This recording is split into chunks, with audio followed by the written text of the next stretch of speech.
Hi friends, ಎಲ್ಲರಿಗೂ ನಮಸ್ಕಾರ. Welcome to Aishwarya lunch box. ನಾನು ಇವತ್ತು ನಿಮಗೆ ಕ್ವಿಕ್ಕಾಗಿ ರೆಡಿ ಮಾಡ್ಕೋಬೋದಂತ ಆನಿಯನ್ ಮಸಾಲ ರೈಸ್ನ ತೋರಿಸ್ತಾ ಇದ್ದೀನಿ. ಈ ಮಸಾಲ ರೈಸ್ನ ರೆಡಿ ಮಾಡ್ಕೊಳ್ಳೋದಕ್ಕೆ ಅನ್ನ ಒಂದು ರೆಡಿ ಇದ್ದರೆ ಸಾಕು, ಒಂದು 5 ಮಿನಿಟ್ಸಲ್ಲೆಲ್ಲ ರೆಡಿ ಮಾಡ್ಕೋಬೋದು. ಈ ರೆಸಿಪಿ ಬ್ಯಾಚುಲರ್ಸ್ಗೆ ತುಂಬಾ ಹೆಲ್ಪ್ ಆಗುತ್ತೆ. ಹಾಗಿದ್ರೆ ಯಾವ ಥರ ಪ್ರಿಪೇರ್ ಮಾಡೋದು ಅಂತ ನೋಡೋಣ.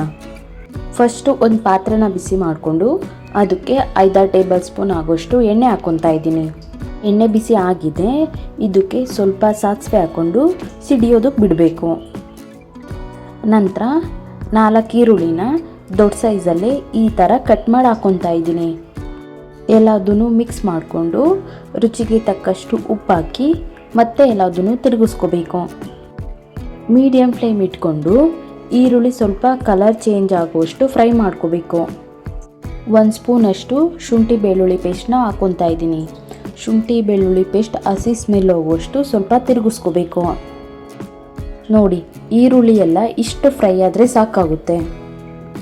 ನಂತರ ಸ್ವಲ್ಪ ಅರಿಶಿನ, ಅರ್ಧ ಸ್ಪೂನ್ ಆಗೋಷ್ಟು ಖಾರದ ಪುಡಿ, 1/4 ಸ್ಪೂನಷ್ಟು ಗರಂ ಮಸಾಲ, 1 ಸ್ಪೂನ್ ಧನಿಯಾ ಪುಡಿ, ಅರ್ಧ ಸ್ಪೂನ್ ರೆಡ್ ಚಿಲ್ಲಿ ಪೌಡರ್.